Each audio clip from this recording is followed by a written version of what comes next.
Hello everyone, कैसे हैं आप सभी लोग। तो आज हम देख रहे हैं एक और नई कैंडल स्टिक के बारे में।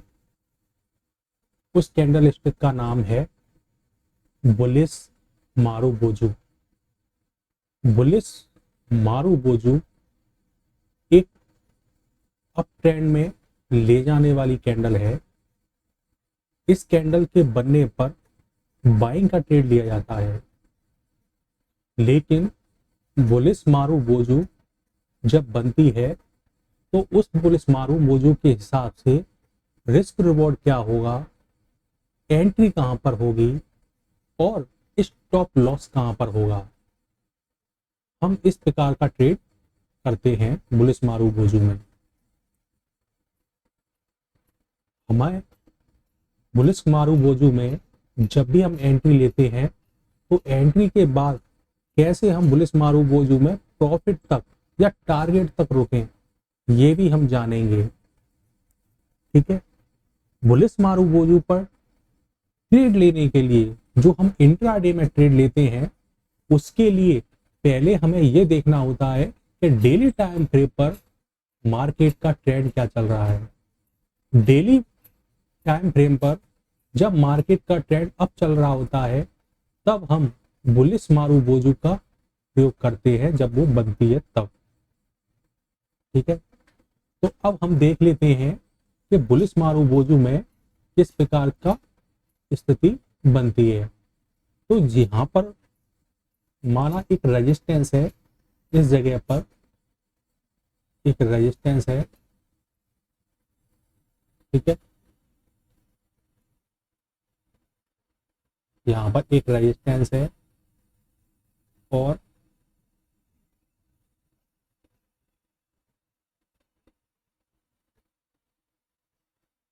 इस जगह पर एक सपोर्ट है। ठीक है। अब जैसा मैंने बताया कि मार्केट में डेली टाइम फ्रेम पर अप ट्रेंड और इंट्राडे में एक डाउन ट्रेंड होना चाहिए, तब जाके हम बुलिस मारुबोजू पर ट्रेड लेते हैं। तो जैसे कि जी इंट्राडे में अब प्राइस इस रेजिस्टेंस से नीचे आ रही है और धीरे धीरे प्राइस नीचे की तरफ आती जाती है। आते आते इस प्राइस में इस तरीके से अपने सपोर्ट की तरफ प्राइस जाती है। जब ये सपोर्ट की तरफ प्राइस पहुंचती है तब यहां पर सपोर्ट पर एक मारुबोजू यहां बनने की स्थिति बनती है। कैसे, वो हम यहां देखते हैं कि ये सपोर्ट है। सपोर्ट पर यहां पर प्राइस जब आती है तो यहां पर एक सपोर्ट लिया उसने थोड़ा सा, और उसके बाद प्राइस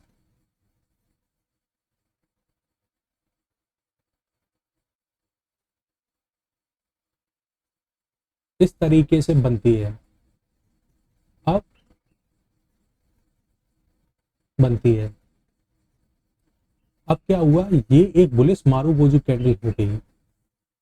बुलिस मारुबोजू कैंडल के आने के बाद अब हम ट्रेड कैसे करेंगे इस पर। तो हम क्या है, बुलिस मारुबोजू के बाद प्राइस यहां से फिर से नीचे की तरफ आएगी। जब प्राइस नीचे की तरफ आती है बुलिस मारुबोजू बनने के बाद, ध्यान देना, बुलिस मारुबोजू बनने के बाद, तो हम ये जो कैंडल है,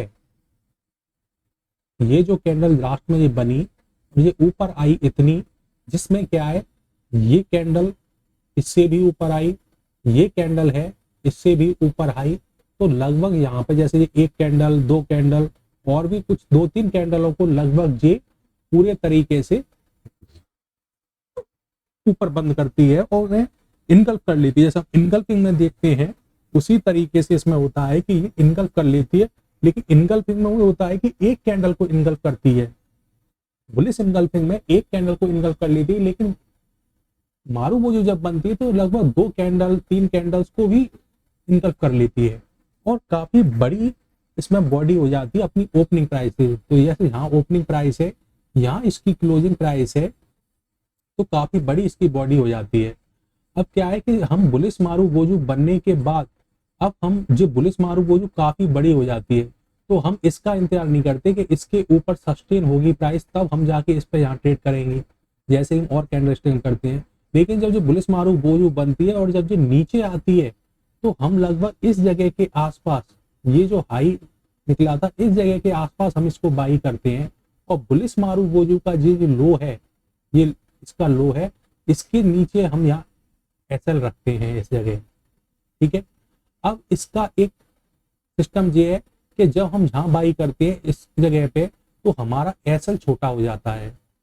बुलिश मारूबोजू से मार्केट अप भी जाएगा, ये पक्का हो जाता है कि अप की तरफ आपको अच्छा ट्रेड मिलेगा। लेकिन हमारा यहाँ पर एसएल कम हो जाता है और हम यहाँ पर प्राइस आती है तो आ तो नीचे और भी सकती है, लेकिन हम जब यहाँ ट्रेड लेते हैं तो हमारा ट्रेड और भी ऊपर जाता है और अच्छे तरीके से जाता है। और अगर हम यहाँ ट्रेड लेंगे इसके ऊपर, तो हमारा एसएल काफी बड़ा हो जाएगा, क्योंकि मारूबोजू कैंडल काफी बड़ी है, मारूबोजू कैंडल काफी बड़ी है, जाएगा ऊपर ही। लेकिन हम यहाँ ट्रेड लेंगे तो एसएल हमारा बहुत बड़ा हो जाएगा, इसीलिए यहाँ से ये इतना लगभग हाफ नीचे आ जाती है प्राइस, तब हम यहाँ ट्रेड करते हैं। और यहाँ पे हमारा एसएल रहता है, तो प्राइस जहाँ आती है यहीं से धीरे धीरे बन के ऊपर निकल जाती है प्राइस। तो जैसे ही प्राइस यहाँ आई, आने के बाद प्राइस यहाँ से ऊपर इस तरीके से बंद होना शुरू हो जाती है। ठीक है, और इस जगह से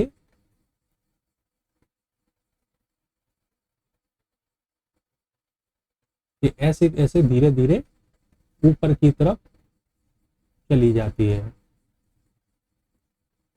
ठीक है, अब जैसे हमने देखा कि यहाँ पे हम ट्रेड ले रहे हैं, तो हमारा एसएल यहाँ है, एसएल यहाँ है। तो अब हमें नाप लेना है कि हमारा रिस्क रिवॉर्ड अब भी हमारा कम से कम 1:2 ही हम लेंगे। ठीक है, 1:2 ही हमारा रिस्क रिवॉर्ड होगा, इससे कम हमारा रिस्क रिवॉर्ड नहीं होगा। ठीक है, तो यहाँ से 1:2 जहां भी हमारा मिल जाएगा हम उसे ले लेंगे। अब क्या है कि अगर ये बुलिश मारूबोजू जब ये बनी, तो बुलिश मारूबोजू के यहाँ बनने पर अगर हमने इस तरीके से बाई करने की कोशिश की कि ये बनी है, चलो बाई कर लो बाई कर लो, तो हो सकता है आप कहीं ऐसी वैसी जगह ट्रेड लोगे और ये प्राइस जब यहाँ से खुल के नीचे आएगी तो आपको लॉस होगा। इसीलिए ये बन रही है, इसे बनने दो, इसे बंद होने दो, पूरी बन के बुलिश मारूबोजू। उसके बाद ये कैंडल पे यहाँ ट्रेड नहीं लेना है, जैसे ये खुलेगी ट्रेड नहीं लेना है। ये ऊपर जा रही है तब भी अभी ट्रेड नहीं लेना है, पहले इसे नीचे आने दो।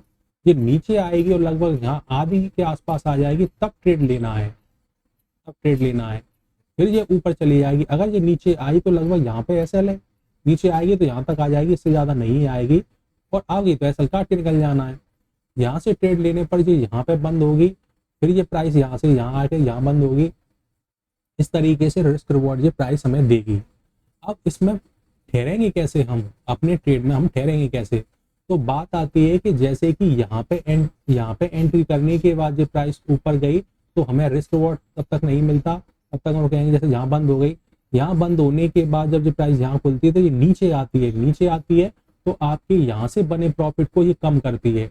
अगर हमारा यहाँ रिस्क रिवॉर्ड में प्रॉफिट बन गया तो हम प्रॉफिट बुक करके निकल जाएंगे। अगर यहाँ रिस्क रिवॉर्ड में प्रॉफिट नहीं बना तो हम क्या करेंगे, चाहे भले ही ये प्राइस यहाँ से नीचे आ रही है इसे आने दो, चाहे भले ये यहाँ तक ही क्यों ना आ जाए, लेकिन हमारा जब तक 1:2 नहीं मिलता हम ट्रेड में से नहीं निकलेंगे। यहाँ खुलने के बाद प्राइस ये भले ही नीचे आ जाए और इस जगह तक जहाँ हमने एंट्री की थी, लेकिन जब तक हमारा रिस्क रिवॉर्ड पूरा नहीं होता हम नहीं निकलेंगे। अगर बीच में ही निकले, जैसे कि ये प्राइस जहाँ तक आ गई, यहाँ एंट्री की प्राइस जहाँ तक आ गई, हमारा रिस्क रिवॉर्ड नहीं मिला, ये प्राइस खुलने के बाद ये नीचे आ रही है और कहीं आपने बीच में निकलने की कोशिश की तो आप जहाँ प्रॉफिट लिया नहीं, आप छोटा प्रॉफिट लोगे, बिना रिस्क वाला लोगे। जहाँ प्रॉफिट आ गया तो यहाँ से यहाँ तक के प्रॉफिट पे ही आप निकल जाओगे। इसीलिए आपको रिस्क रिवॉर्ड लेकर ही निकलना है, नहीं तो जो छोटा प्रॉफिट लेके निकलोगे और लॉस होगा तो आपको पूरा ही देना पड़ेगा, क्योंकि आपने ये सोच लिया यहाँ पे निकलोगे आप एसएल देने के लिए, तो एसएल तो आपका निश्चित यहाँ निकलोगे। लेकिन जब जब प्रॉफिट आपको मिला नहीं रिस्क रिवॉर्ड का, तो आप प्रॉफिटेबल ट्रेडर नहीं बन सकते। इसीलिए जब तक आपको प्रॉफिट पूरा ना दे दे, आपका टारगेट वाला प्रॉफिट ना दे दे, तब तक मार्केट से निकलना नहीं है। मार्केट में रुके रहना है। ठीक है, इस साइकोलॉजी के साथ जब ट्रेड करोगे तब प्रॉफिटेबल ट्रेडर बनोगे। ठीक है, तो ये हमारा सेटअप है बुलिश मारूबोजू सेटअप। ठीक है, बुलिश मारूबोजू हमारा ये सेटअप है जिस पर हम ट्रेड करते हैं। ठीक है,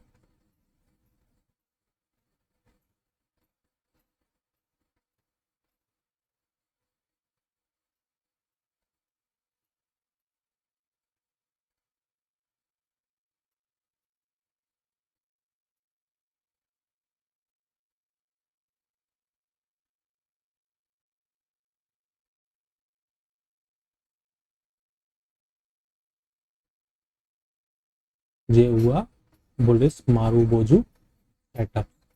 ठीक है, तो इस प्रकार से हमें ट्रेड में रुकना है। ठीक है, चैनल को लाइक करें, शेयर करें, सब्सक्राइब करें। अगर कोई क्वेरी है तो कमेंट्स करें, मैं उसका जवाब देने की पूरी कोशिश करूंगा। और ये जो सेटअप मैंने बताया है, जब तक इस वीडियो को आप बार बार नहीं देख लोगे तब तक सेटअप दिमाग पे भी नहीं बैठेगा, और दिमाग पर नहीं बैठेगा और ट्रेड में सही एंट्री नहीं होगी। सही एंट्री नहीं होगी तो स्टॉप लॉस भी गलत हो जाएगा, टारगेट भी नहीं ले पाओगे। इसीलिए इस वीडियो को बार बार देखने से दिमाग में पूरे तरीके से सेटअप बैठ जाता है, सही एंट्री होगी, प्रॉफिट भी लेके जाओगे। ठीक है, तो मिलते हैं एक नेक्स्ट वीडियो में। आपका धन्यवाद, चैनल को लाइक करें।